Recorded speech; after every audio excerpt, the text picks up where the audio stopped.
Buenos dias, Gunners Collective TV. Back at it, you already know. Like a torta with some bad habits. Bye up, bye up. This is going to be a good one. Let's get to it.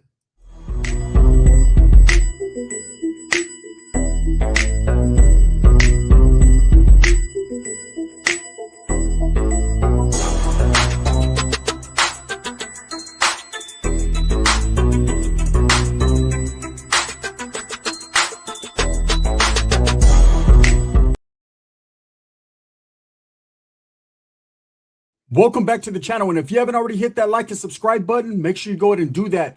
Put your notification bell on all so that way you're directed in the direction of the dope content that I stay kicking. And I highly appreciate the support, man. I'm very humbled by it. So I wanted to say, man, I got different emotions going on right now, right? I'm sad at the same time, man. This is not something that I didn't see coming. The crash out was 100% real, 113% real, essay, right? And now there's a lot of rumors going around. Rumors built upon rumors, right? So we're going to address everything right now. I'm going to let you guys know how I feel, straight up, point blank, and real. You know, was Gunners Collective the reason Esse Rax passed? You know, truly no man can dictate another man's program unless you allow them to. No man can put the thing in your hand and say, use this upon yourself, unless you choose to let them, right? Never once did I ever think that Rax would be at the end of his rope, so far gone that he would choose to end his own life. That's a very unfortunate thing. I was live a couple days ago when someone brought it to my attention, right? I was out of town. I was on a lightweight little vacation trying to heal from, and I'll be doing a video later on why I didn't do a video all week on my channel, right? But I was trying to recover, and someone brought this to my attention that Rax had basically took his own life, right? Unalived himself. And I was in shock. I was shocked because there was videos being made prior to that day about me. And I was already ready. You know me, man. I was already ready to go back. The retaliation was real. It was going to be a little bit of a back and forth thing. And I figured this was a way to help and assist this man, you know, get on his feet in some form or fashion. Even though, you know, he had some harsh words for me, it was what it was, right? And then it gets brought to my attention that he took his life in Fresno. Now, I'll tell you this. When I first met Rax, right, I was doing ticky-tacky, right? And he used to jump on the lives and support, you know, support with just a couple taps and just hey, what's up, bro? And I set mines and I respect you and all that, right? I didn't know this man.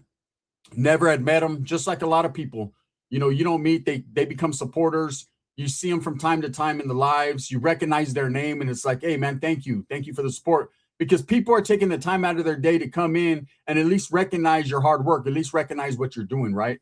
And so at that point, I started to recognize his name. So it wasn't until a couple months later that he started to make these videos. And these videos were of him out there allegedly hunting norteños, you know, creating chaos, you know, inviting the vibe, the bad energy, the juju, right? And I seen it, and at first I was like, okay, it's another content creator tempting the hand of fate. And you need to understand and recognize that when you do that, when you fuck with people, you're inviting the devil to your doorstep, and he's gonna knock, and it's up to you to let him in, right? And so as I started to recognize what this guy was doing, my first instinct was, this dude's a wannabe. Okay, that's what I thought. Okay, this guy wants to be a Southsider or Sureño so bad that he's willing to crash out. He was on full crash out mode. And I didn't reach out to him for an interview or anything like that. It was kind of just like in passing, okay, I see him. He's out there in Tulare County, a Southsider, and he's antagonizing and threatening the Northerners. That's not going to end well. I knew that wasn't going to end well from the gate. I don't know where people get the game mixed up and think that Northerners in Northern California are suckers. You truly fucking got the game messed up. There is nobody from nowhere that are suckers. There are dudes that'll pull up. There are dudes that play the game for reals. There are dudes from every side that'll reach out and touch you. That's just the facts, right? You need to understand and toe that line like a Johnny Cash song. You need to walk that line.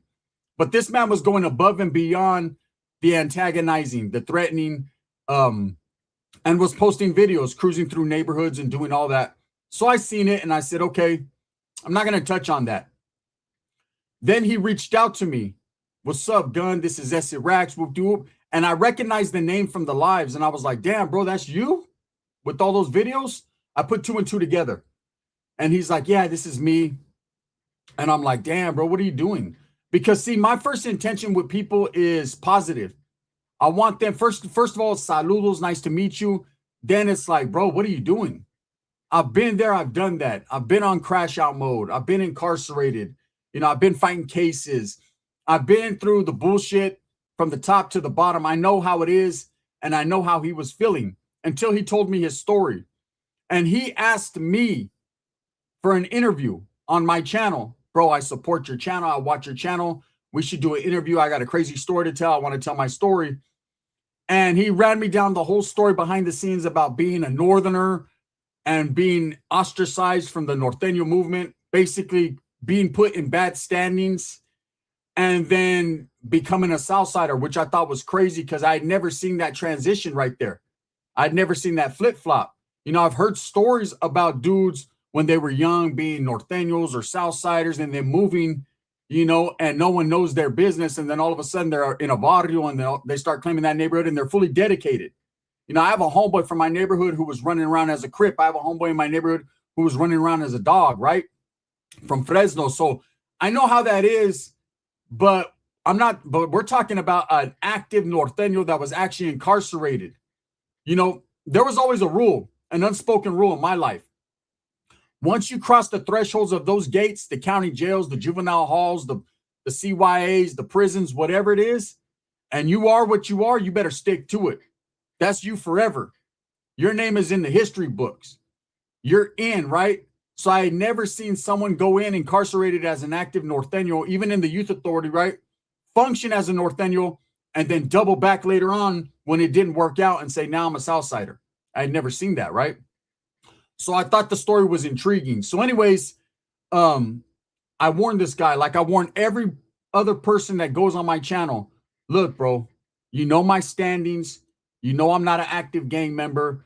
You know that if you are with the activity, there is a chance that some of your homeboys might feel some type of way about you coming on my channel, whether it's because me being non-active or they just don't want you to put their business on the streets. Now, I've told, and I tell active gang members all the time, that's why it's when I see these dudes that are allegedly active talking about prison politics or talking about gang politics on the net, right?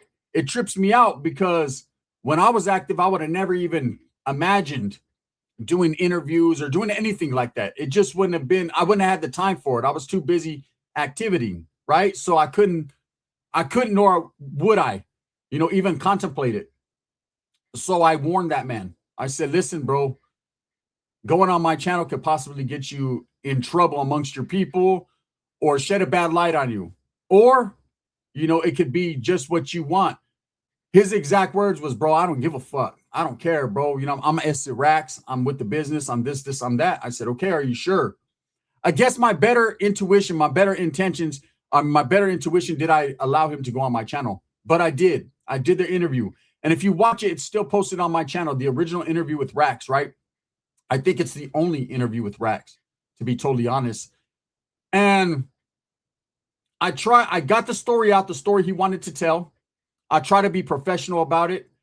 And I gave him a positive message. You know, if you watch the video, I told him the next time I wanted to see him, I wanted to see him with his family, with his kids, do better in their life, stop the bullshit, right?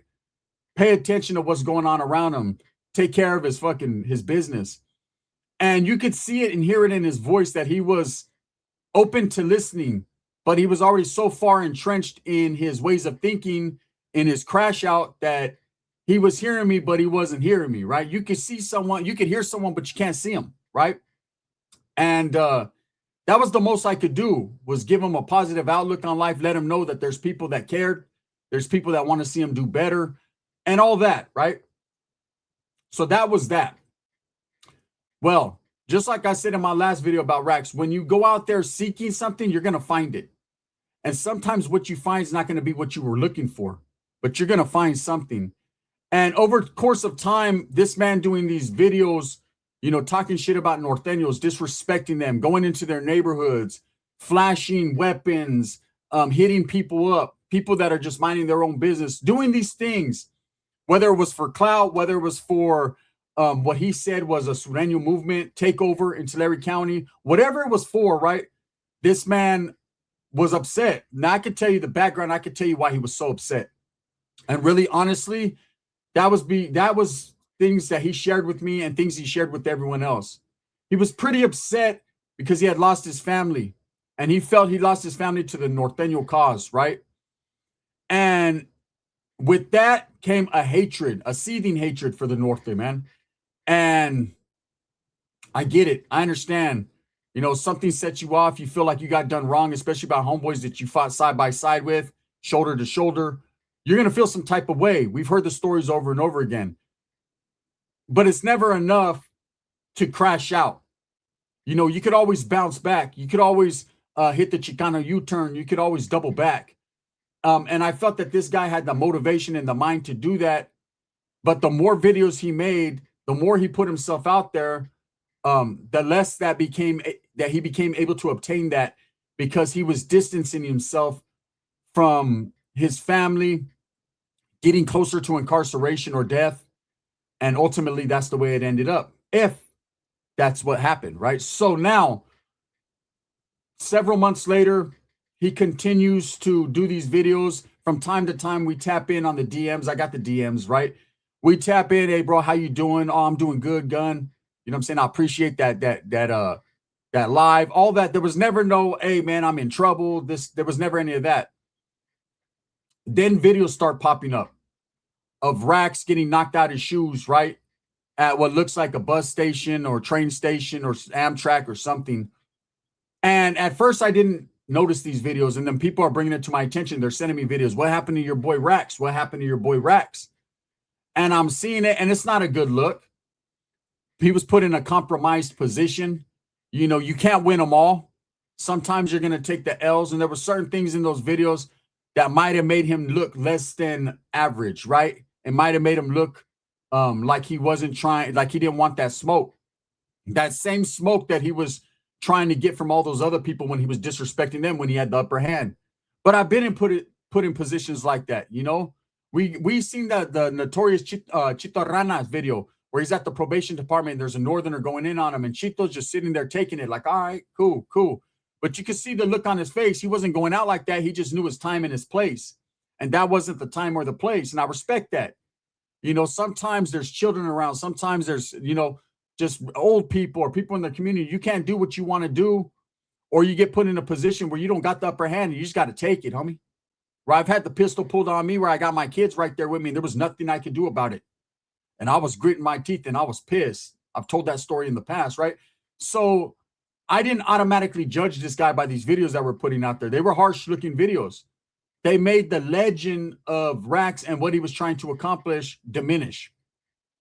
So I reached out to him and I was like, what happened, bro? What are all these videos? What's going on? These northerners are posting videos of you looking like you're getting punked, bro. What's good with it? And he reached out to me and he said, it wasn't like that, bro. You know what I'm saying? They're only showing a little bit of the footage. And I said, well, what footage they did show, it looked like that. But it doesn't matter to me. I don't care how hard you think you are or how hard you are. Like, that's not the person that I give a fuck about. The person I give a fuck about is the person that wants his family back, the person that's trying to do good. That's the person I care about. I don't care about Mr. Southsider, Sureño, Norteño. I like, look, respect to them guys and what they got going on, but that's not like, to me, that used to be my life. That used to be what intrigued me. That used to be my all, right? But now when I see it, I just see an unfortunate end, a demise. And it's something I don't want to see happen to anybody. But again, I'm a grown man. I can't dictate your program. You can't dictate mine. And so I just got to watch from a distance. But I'm watching, right? And so he's like, nah, bro, it wasn't like that. He kept trying to, change the narrative on what it really was. And I just told him straight up, bro, look, regardless if you got your ass whooped or not, it's not the first time or the last time, bro. Let them dudes do what they do. Put out the videos. Put out your videos. You want to do an interview or something, clean your shit up, tell your story. It's up to you, right? Now, he did say, look, bro, I don't know, man. And you could tell by the way he was talking, he was down on his luck very bad, right? So he went on to tell me some certain things that I didn't even put out in my last video. A lot that I could put out that I didn't put out in my last video, right? And some things that I did, and I alerted him. I told him straight up, look, bro, I'm going to make a video out of this. It's going to be a video to try to get you some money. He had asked me for a little bit of money to help him out. And I had told him I would Cash App him. He wanted money for an interview. I told him I don't do that, bro. I'm not going to pay you for an interview. That's just not my get down, right? But because I consider this guy an acquaintance, an associate, right? Someone I associated with, and I was down on his luck, I felt bad. Now, as I sat back and I got to talking to my peoples, and I was like, yeah, I'm going to look out for this guy a little bit, right? They were like, bro, this dude's high. This dude's crashed out. This dude's like, distance yourself from that. And I said, man, I feel bad. I feel bad because he's going through the shit, even though he brought all this upon himself. All this shit that happened to Rax was because of him, was because he chose to create this character Rax, right? And I could feel that at the end there, he wanted to let that character go. He said it in so many words. He thought about it, and it just wasn't everything it was cracked up to be. He was ready to move on in his life, to change his life, to try to get his family back. He was, like he said in the video, man, I'm on my Gunners Collective shit, my grown man shit. He was finally ready to let it go. And I dropped my video, okay? And some people had a harsh critique for it. They thought I was trying to clown or I was making light of his situation. I wasn't. He reached out to me, was like, now you got to give me money or this or that. And I was like, bro, now I ain't got to do nothing. Now I was going to give you money, but now you're tripping, right? I told you I was going to do this video. I told you I was going to put some excerpts from the thing in it, and you were good with it. And now all of a sudden you're not good with it, and you're making these videos disrespecting me. I ain't going to send you a fucking thing now, right? Yeah, how am I going to send money to someone who's talking shit to me? That wasn't cool. Oh, bro, I didn't tell you to put those. Those were personal. Nah, bro, I told you what I was going to do. I always tell everybody what I'm going to do, man. That's one thing about me. Whether you like it or you don't like it, I'll let you know. Right? That's the truth. That's facts. And you can ask anyone I've ever interviewed, man. I tell them before, are you sure you want to do this? I give them plenty of outs. And that's it. Or they reach out to me like, hey, Gun, can you take this video down, man? I don't like the way I look, I sound, what I said too many these words or them words, and I'll take it down, right? It's not all about the money all the time. Sometimes it's about the respect, right? Or it's always about the respect. So whatever. He was doing these videos, so I felt it was a slap in the face. Whatever. Cool. You're talking your shit. You're talking your shit. He got at me behind the scenes a few times, right? Because I'm going to be honest with you, I blocked him. I wasn't trying to hear that shit. Like, bro, I ain't fucking with you. If you feel that type of way, you know, oh, bro, I'm in trouble with the homies. You're already in trouble with the homies, bro. You done got knocked out of your bootstraps. They're tripping. You can't go out there and say that you're a gangster, you're this, you're untouchable, you're fucking everything up, and then get beat up, right? Because people are going to feel some type of way. I'm not, and people that don't judge you are not. I'm not a judgmental person, but other people seeing them stream, seeing that shit is going to be like, man, use a poop butt, bro. You're a wannabe. You already were a Norteño. Now you're a Southsider. Now you're trying to back up from all of it, right? I wasn't judging him. I was happy that he was ready to let it go. You know, I was willing to assist him to let it go until he started talking shit. So now a couple of days later, I'm on a live, and it gets brought to my attention that for whatever reason, Rax had took himself out, right? Took his life. And still, there's no hard evidence that this is even real. There's no one that has pictures or proof that he passed, right? This is just a rumor that's going on out there that he passed. And, you know, you would think that, and this is just my way of thinking, that someone who created this type of character, someone who basically lost in what they were trying to do, could create some type of rumor out there. Hey, I passed, boom, so he can move on with his life. That might be the case. If that is, I wish him all the best, man. And I hope that's true, because the last thing I want to think about before I go to sleep tonight, man, is whether this man really did that to himself. If the crash out came to that, Was it coming to that? It seemed like it. In our last conversations, he didn't seem in his right state of mind. He seemed high. He seemed inebriated, like he was trying to get his mind off a lot of things. He seemed like his own homeboys that he had a lot of faith in, that he thought respected him, were turning their backs on him. He felt like they were doing him dirty. Now, I'm going to tell you this right now, straight up, and I don't know them Vatos, man. Respect to them. I don't know what they were thinking. But when you're a crash out like that and you're doing things like that, you might think them same homeboys are rocking with you and they're riding with you and they're supporting you and they're motivating you. They're not. They're like, this fucking Vato's willing to crash out on behalf of the Vato, or this Vato's willing to do this. Pfft, let him. Let him be the tonto. Let him be the fucking idiot. Whatever. Put in that work, homie. Get down, demon. Right? Get up, Chucky. There's always someone telling you what to do, right? And I'm sure he had real friends, good homeboys that were telling him, hey, kick back, bro. Kick back, relax. It's enough. You're doing too much. Anyways, so word comes out that this guy passed. Whether he did or not, I don't know, to be honest with you guys. I haven't seen no concrete proof that says he did. If he did, I'm sorry about that, right? Was I to blame for him doing that? Absolutely not. No man is to blame. No man can prevent someone from doing that. No man can create someone doing that. He didn't just take himself out because he went on Gunners Collective TV. That had nothing to do with it. He was crashing out way before he met me.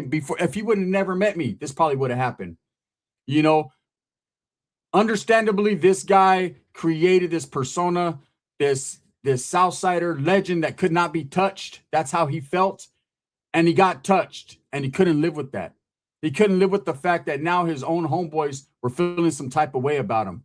Now, I'm sure there were some Southsiders that were feeling some type of way about him going on my channel, sitting down with me, talking to me about, you know, whatever business. But he kept it real. He didn't tell me his fucking vaudeville politics. He didn't do any of that.